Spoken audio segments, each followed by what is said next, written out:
Smoking is injurious to health. It causes cancer. ধূমপান স্বাস্থ্যের পক্ষে ক্ষতিকারক। ধূমপান ক্যান্সারের কারণ।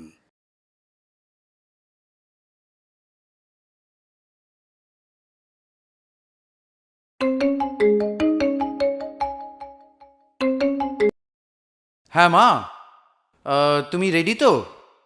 ঠিক আছে, আমি তাহলে অফিস থেকে বেরোচ্ছি। হ্যাঁ, ঠিক আছে, ঠিক আছে।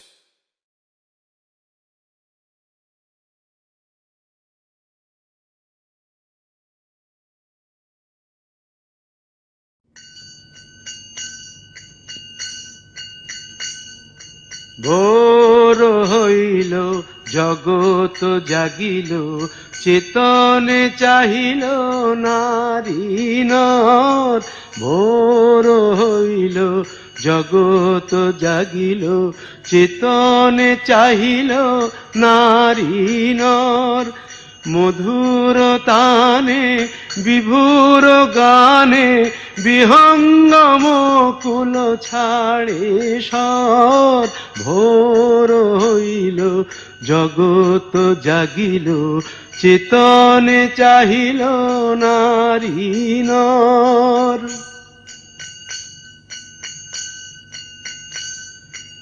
উদিত গগনে লোহিত বরণে তিমির নাশন দিবাকর।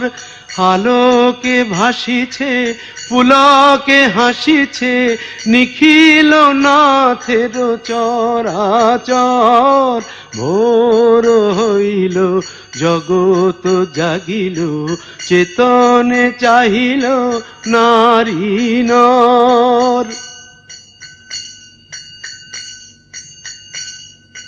মাঠেতে রাখাল, গোঠেতে গোপাল, শ্যামলে ধবল মনোহর। বেণুর বাদনে ধেনুর চারণে শ্রবণ নয়ন তৃপ্তিকর। ভোর হইল, জগৎ জাগিল, চেতনে চাহিল নারী নর। লতার উপরে পাতার ভিতরে সাদা সাদা ফুল কি সুন্দর। বায়ুর চালনে প্রভুর চরণে প্রণিপাত করে ভক্তি ভর।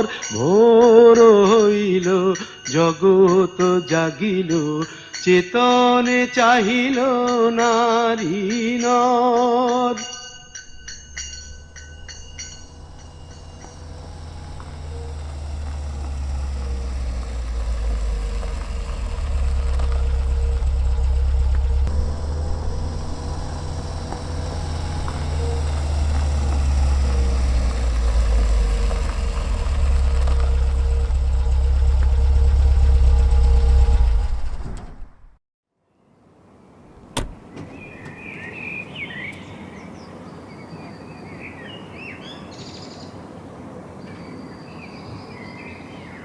নমস্কার।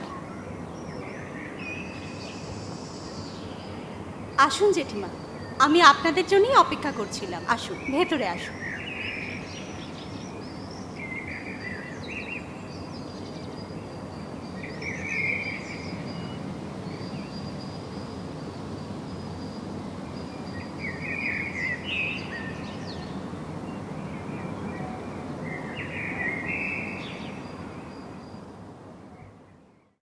অফিস ফর্মালিটির জন্য স্যার এই ফর্মটা কাইন্ডলি একটু ফিল আপ করে দেবেন। দিন।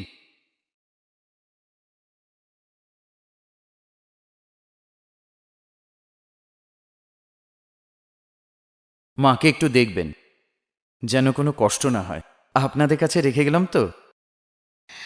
উনি খুব ভালো থাকবেন।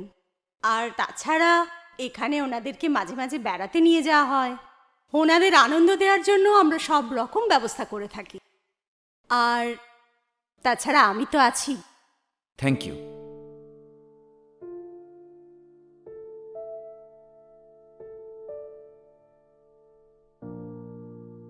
আসুন জেঠিমা। এই আপনার ঘর।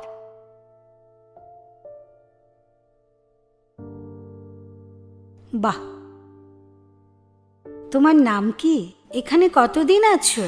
আমার নাম স্মিতা চ্যাটার্জি। আমি এখানে এই বছর দুয়েক আছি।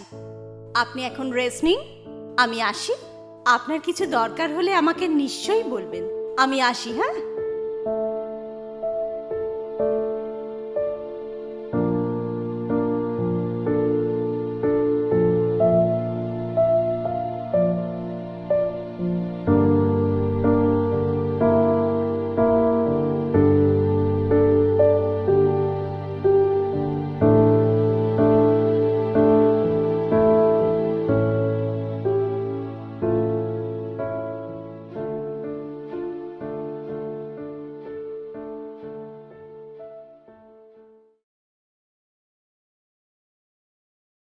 বাহ, সবাই চা খাচ্ছেন?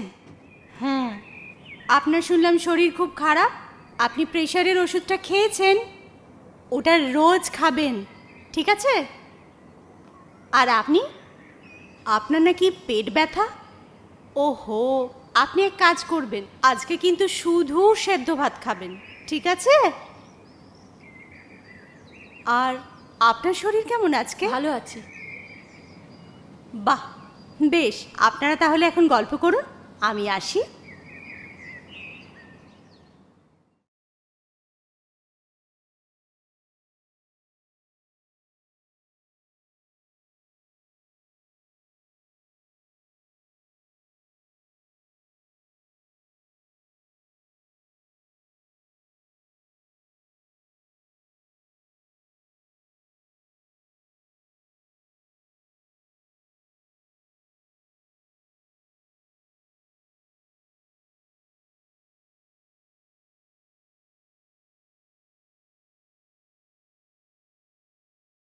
তোমাদের লাইব্রেরির বইয়ের স্টকটা কিন্তু বেশ ভালো। আপনাদের ভালো লাগলেই আমাদের আনন্দ।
লাগছে লাগছে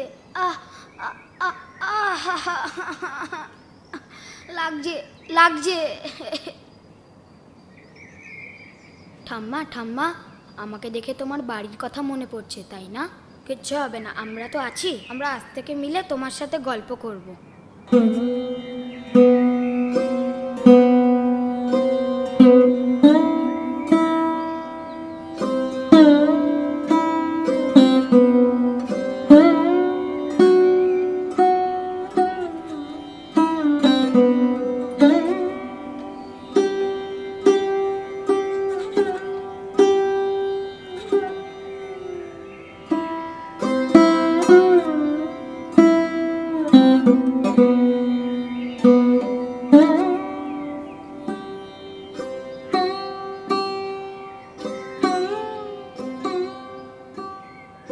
বসুন। হেঁটে ফিরলেন? হ্যাঁ। আচ্ছা। তা সুহাসিনী দি, আপনি নাকি স্কুলের হেডমিস্ট্রেস ছিলেন? হ্যাঁ, এই 3 মাস আগে রিটায়ার করেছি। ও, তা ছেলে মেয়ে? আমার তো এই এক ছেলে, সৌরেন্দ্র। ও, সেদিন বোধহয় উনি আপনাকে ছাড়তে এসেছিলেন। হ্যাঁ, তা আপনি এখানে কতদিন আছেন? দিদি, আমি আপনার থেকে বয়সে অনেক ছোট, আমাকে আপনি তুমি করেই বলবেন। আচ্ছা বেশ। আমার নাম সোমা, সোমা বসু।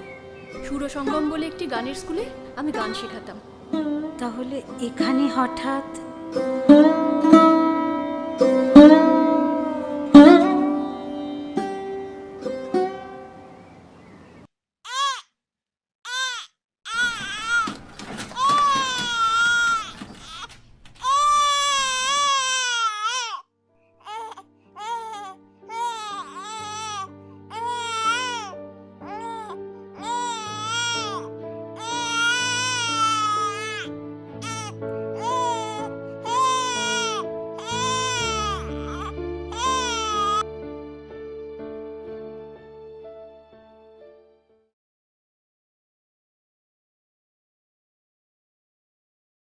ছবি দি, ছবি দি, আজও তোমার ছেলের ফোন আসেনি, তাই না? ছতিদা, ছতিদা, ছতিদা, অফিসে ফোন এসেছে, তাড়াতাড়ি চলো, তাড়াতাড়ি চলো, তাড়াতাড়ি চলো।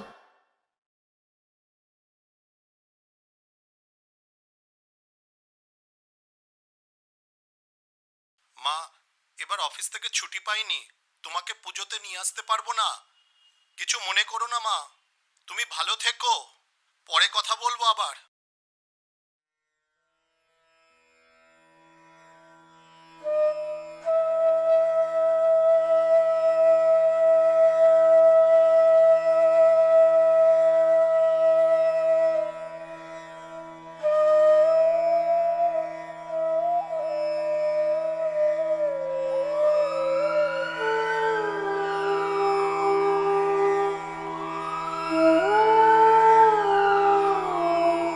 সাবধানে একটু, সাবধানে দেখে।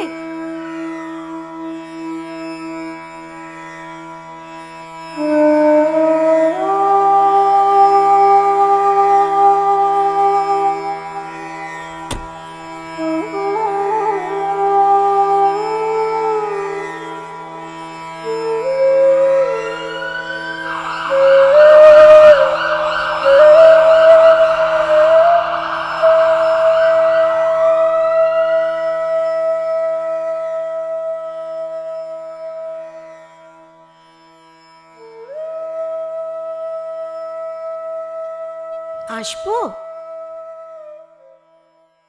জেঠিমা, আপনি?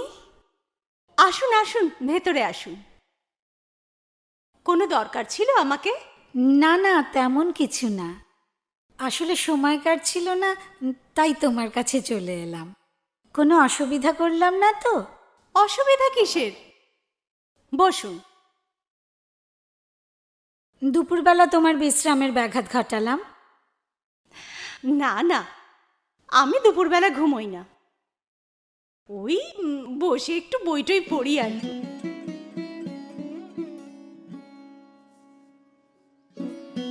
জেঠিমা, সমরেশ মজুমদারের এই পরাণের পদ্মবনে বইটি আপনি নিয়ে যান। এখানে এই আশ্রমের অনেক কথা লেখা আছে।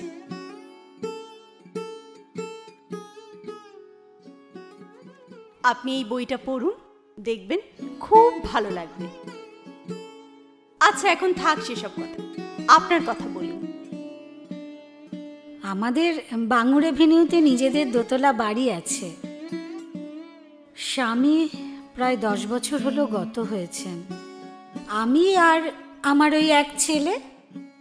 তবে আমার কিন্তু কোনো দুঃখ নেই জানো, আমার ছেলে আমার যথেষ্ট খেয়াল রাখে। কিন্তু স্কুলের ওই রিটায়ারমেন্টের পর ভীষণ একা একা লাগছিল। তখন ছেলেকে বললাম, আমাকে এমন একটা জায়গায় নিয়ে চল না, যেখানে সারা দিন সবার মাঝখানে গল্পগুজব করে বাকি জীবনটা আনন্দে কাটাতে পারি। তাই তোমাদের এখানে চলে এলাম। ঠিক করেছেন। ওই দেখো, আমি তো শুধু নিজের কথাই বললাম। আচ্ছা স্মিতা, তোমাদের এই আশ্রমটি কত দিনের? আর ওই যে ওই অনাথ আশ্রমটা, ওটা কাদের? এই আশ্রমটা মোটামুটি বছর 3 পুরনো। আমাদের একই ম্যানেজমেন্টের আওতায় পড়ে। মালিক বিপদনিক, সন্তানাদিও নেই। উনি এখানে দুটো বিল্ডিংয়ে, একদিকে অনাথ আশ্রম আর একদিকে আপনাদের মতো মানুষদের জন্য বৃদ্ধাশ্রম বানিয়েছেন। বাহ, উনি তো দেখছি খুব দূরদর্শী মানুষ ছিলেন। অনাথ আশ্রম আর বৃদ্ধাশ্রম পাশাপাশি, এও কি সম্ভব?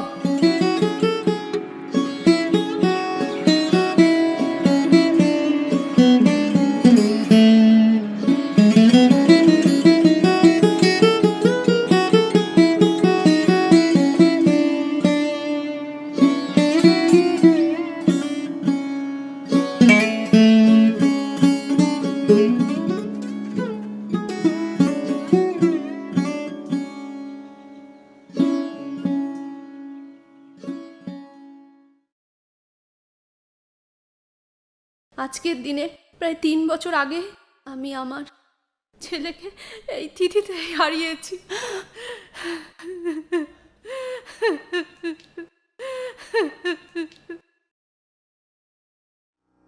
সে চলে গেল বলে গেল না, সে কোথায় গেল ফিরে এলো না, সে যেতে যেতে চেয়ে গেল কি যেন গেয়ে গেল, তাই আপন মনে বসে আছি কুসুম বনেতে, তাই আপন মনে বসে আছি কুসুম বনেতে। সে ঢেউয়ের মতন ভেসে গেছে চাঁদের আলোর দেশে গেছে, সে ঢেউয়ের মতন ভেসে গেছে চাঁদের আলোর দেশে গেছে।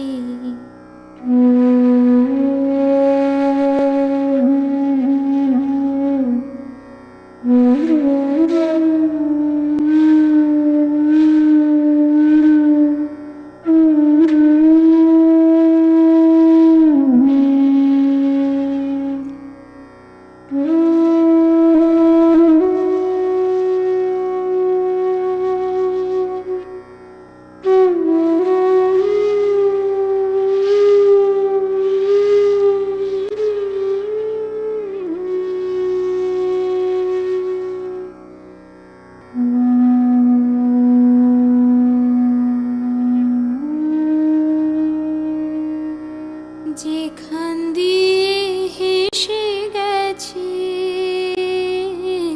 হাসি তার রেখে গেছে রে, মনে হলো আখির কোণে আমায় যেন ডেকে গেছে সে, আমি কোথায় যাব কোথায় যাব ভাবতেছি তাই একলা বসে, সে চাঁদের চোখে বুলিয়ে গেল ঘুমের ঘোর, সে প্রাণের কোথায় দুলিয়ে গেল ফুলের ডোর, কুসুম বনের উপর দিয়ে কি কথা সে বলে গেল, ফুলের গন্ধ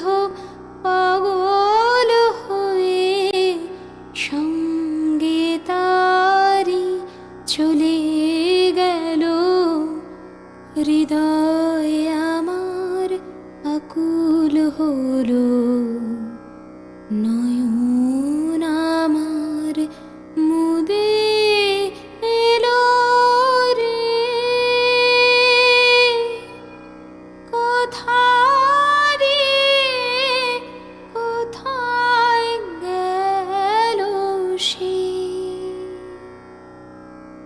আমার প্রাণের পরে চলে গেল কে?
মাকে ডেকেই বললে সেদিন 7 বছরের বিলে।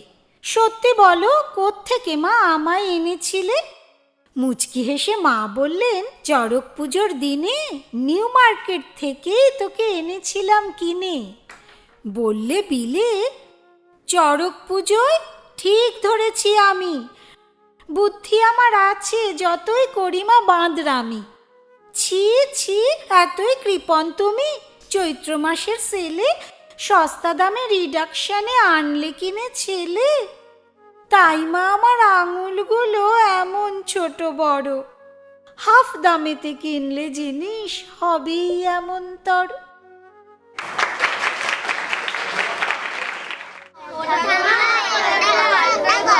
আচ্ছা চুপ, গল্প শোনাচ্ছি।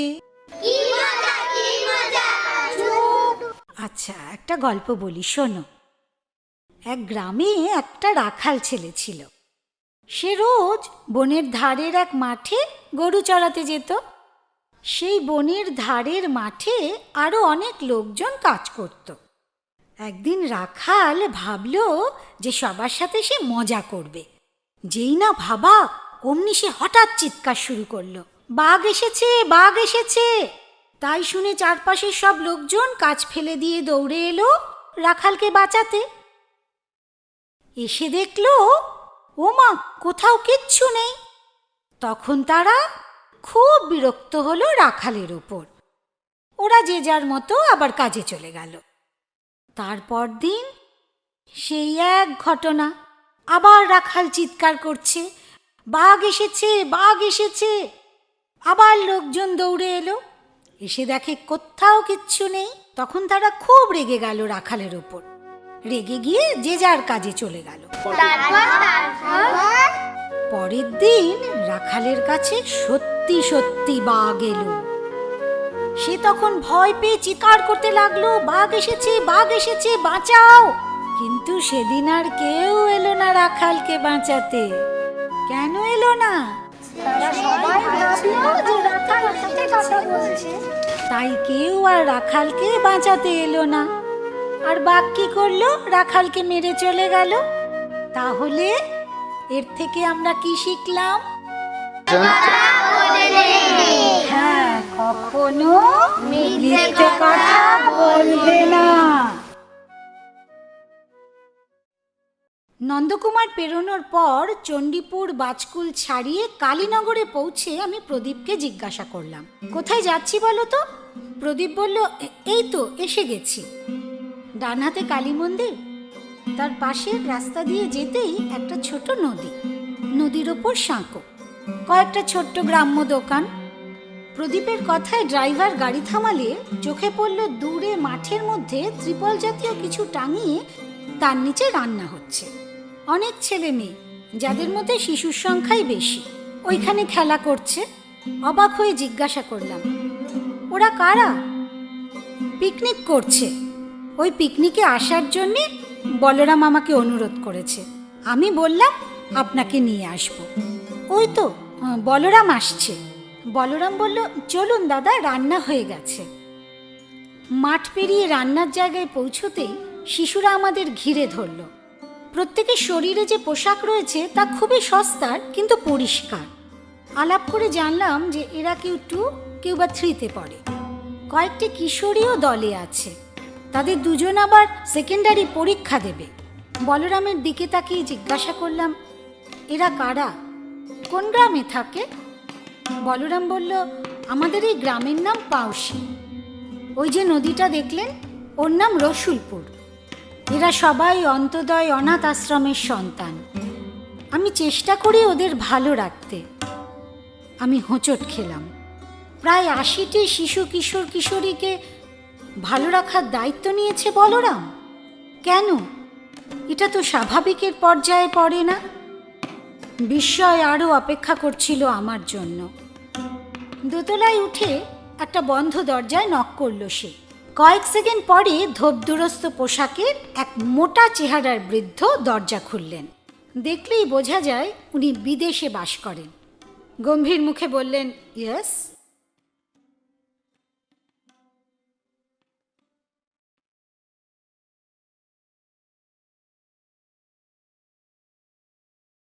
বলরাম আমার পরিচয় দিয়ে বলল, স্যার বিদেশ থেকে এসেছেন, গত 4 দিন এখানে আছেন। বৃদ্ধ বললেন, ওদের খবর জানতে পেরে নিজের চোখে যাচাই করতে এসেছি। এখন বলতে পারি আই এম ফুললি স্যাটিসফাইড।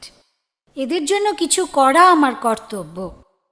এখন বলরামের অনাথ আবাসিকের সংখ্যা 80। রসুলপুর নদীর গায়ে সে স্কুল করেছে, প্রাথমিক স্কুল। সেখানে পড়া শেষ করে দূরের মাধ্যমিক উচ্চ মাধ্যমিক স্কুলে পড়তে যায় ছেলে মেয়েরা। ইতিমধ্যে কয়েকটি মেয়ের বিয়ে দিয়েছে সে আশ্রম থেকেই।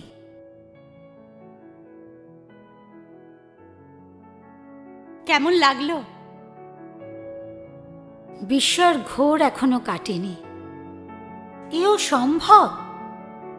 একজন মানুষ ইচ্ছা শক্তিতে কি না করতে পারে? হ্যাঁ, আপনাকে বলেছিলাম না, এই বইটা পড়লে আপনার খুব ভালো লাগবে। হ্যাঁ স্মিতা, যত জানছি আশ্রম সম্পর্কে ততই অবাক হয়ে যাচ্ছি। হ্যাঁ জেঠিমা, সামনের সপ্তাহে আপনাদের সবাইকে নিয়ে উনি সমুদ্রের ধারে বেড়াতে নিয়ে যাবেন।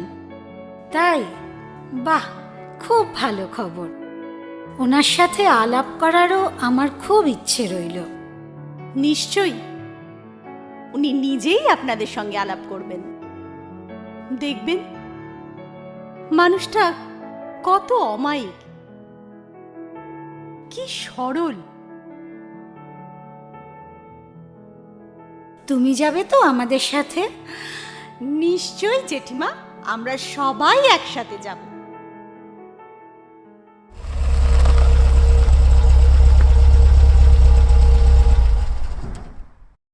নমস্কার। নমস্কার। ভালো আছেন তো? হ্যাঁ হ্যাঁ হ্যাঁ, আপনার ফোন পেয়েই তো চলে এলাম। কি ব্যাপার বলুন তো? ভিতরে চলুন, নিজেই জানতে পারবেন। বাহ, আপনি কিন্তু খুব সুন্দর কথা বলেন। মা কেমন আছে? ভালো আছে। এসেই যখন পড়েছেন তাহলে ভেতরে চলুন, নিজেই দেখে নেবেন। চলুন।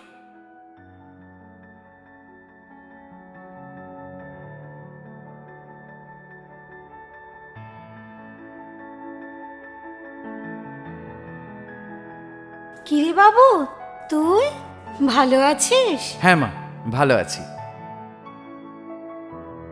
তুমি ভালো আছো তো? হ্যাঁ রে, আমি খুব ভালো আছি। আজ এসে খুব ভালো করেছি। তাই? আজ আমার সুরজিতের জন্মদিন।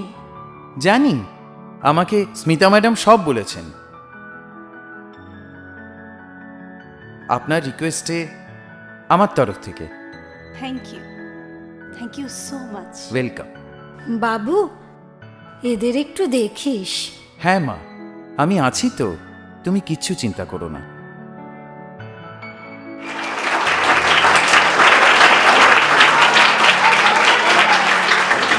আশ্রমের আনন্দের দিন আর আমাদের আশ্রমের আবাসিক সুরজিতের জন্মদিন। আমি ওকে আশীর্বাদ করলাম ও মানুষের মতো মানুষ।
আসি, আমি আপনার পাশেই আছি।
আপনার ছেলে আপনার জন্য খুব চিন্তা করে। হ্যাঁ, এখনকার আর 5 জন ছেলেদের থেকে অনেক আলাদা। বসুন।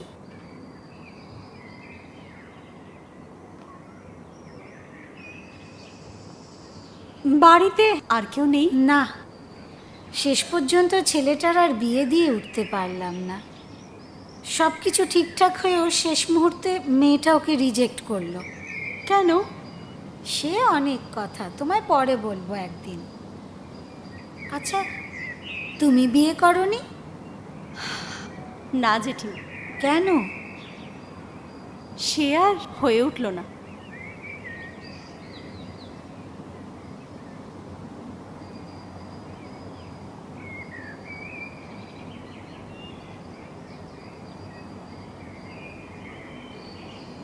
কি দিদি, একা একা বসে কি ভাবছেন?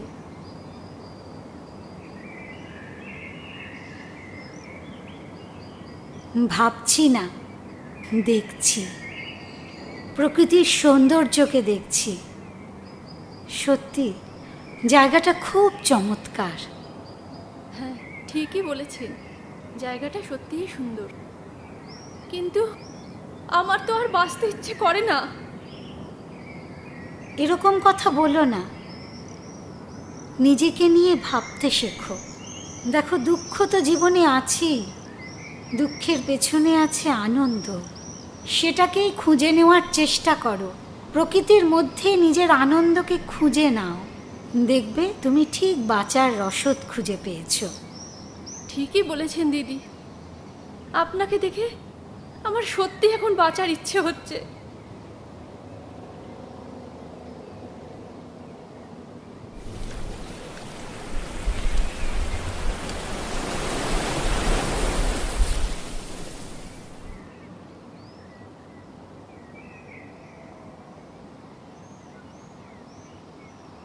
আপনারা দুজনে বেশ গল্প করছেন, দেখে আমার খুব ভালো লাগছে।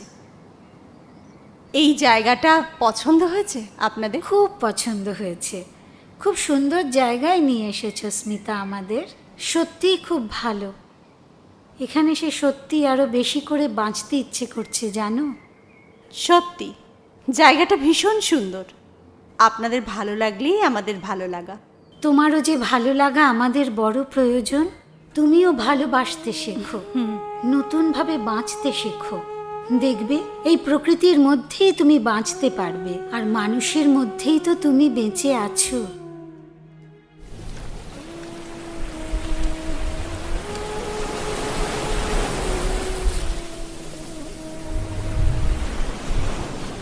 আবার আসিব ফিরে ধান সিঁড়িটির তীরে এই বাংলায়। হয়তো হয়তো মানুষ নয়, হয়তো বা শঙ্খচিল শালিখের বেশে, হয়তো ভোরের কাক হয়ে এই কার্তিকের নবান্নের দেশে, কুয়াশার বুকে ভেসে একদিন আসিব এ কাঁঠাল ছায়ায়। হয়তো বা হাঁস হব, কিশোরীর ঘুঙুর রহিবে লাল পাই। সারাদিন কেটে যাবে কলমির গন্ধ ভরা জলে ভেসে ভেসে। আবার আসিব আমি বাংলার নদী মাঠ ক্ষেত ভালোবেসে।